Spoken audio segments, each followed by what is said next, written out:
បាទថ្ងៃនេះសូមជម្រាបសួរពុកម៉ែបងប្អូននៅក្នុងបណ្ដាញ Facebook បាទថ្ងៃនេះសូមលើកវិធានបទហាត់ប្រាណការខំប្រឹងប្រែងបាទខ្ញុំពីមុនគឺទម្ងន់80គីឡូដល់ឥឡូវខ្ញុំអាចរត់ហាត់ប្រាណសម្រកនៅសល់69 68គីឡូហ្នឹងគឺរយៈពេលចូល2ឆ្នាំជាងហើយបាទគីឡូខ្ញុំគឺថេវាឡើងចុះតិចតួច67 68 69 67 68 69ប៉ុណ្ណឹងបាទអញ្ចឹងការខំប្រឹងប្រែងអស់ពីចិត្តនេះការធ្វើដោយការតាំងចិត្តគឺយើងអាចសម្រេចនៅផលនឹងបានបាទឃើញទេបាទរៀងខ្ញុំតែ68 67ឬ69ប៉ុណ្ណឹងឯងប៉ុន្តែដំបូងឡើយ8បាទអញ្ចឹងទន្ទឹមនេះដែរសូមចែកម្លែងតិចពាក់ព័ន្ធនឹងការបន្លែបន្លំបាទបន្លែបន្លំយូមិនពិតមកបិទបាំងណាលើជាក់ស្ដែងដូចជា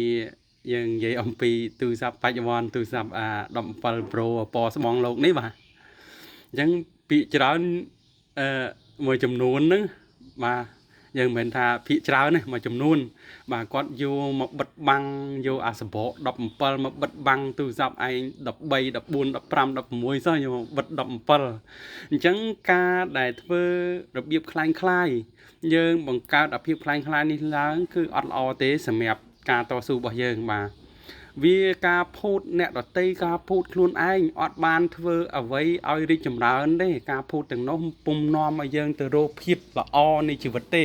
បាទមានតែទទួលស្គាល់ការពិតមានអីប្រើនឹងហើយចង់បានអានោះតតែខំប្រឹងវាទៅធ្វើវាទៅវានឹងបានផលមកហើយតែបើយើងចូលចិត្តយកបន្លែបន្លំយកមនុស្សជាទូទៅតែស្អប់ភាពមិនពិតទេហេតុអ្វីបានយើងនាំគ្នាធ្វើរបស់คล้ายរបស់យើងមានពិតអាណាយើងប្រើអាហ្នឹងកុំយកអាផ្សេងមកបិទបាំងអាហ្នឹងដូចខ្ចីអាវគេពាក់ចឹងតើសមហ៎យើងជាមនុស្សម្នាក់ដែលស្រឡាញ់អាវហ្នឹងដែលស្រឡាញ់ហ្នឹងយើងគួររលុយទិញវាកុំទៅខ្ចីគេមកពាក់បាទអញ្ចឹងនិយាយអាចប៉ះពាល់បងប្អូនខ្លះអាចស្អប់តែនឹងខ្ញុំនិយាយការពិតអញ្ចឹងបងប្អូនសូមកែប្រែណាទម្លាប់ភូតបន្លំធ្វើคล้ายនេះបាទអត់បានអ្វីមកវិញទេអត់បានអីមកវិញទេយើងភូតគេនោះ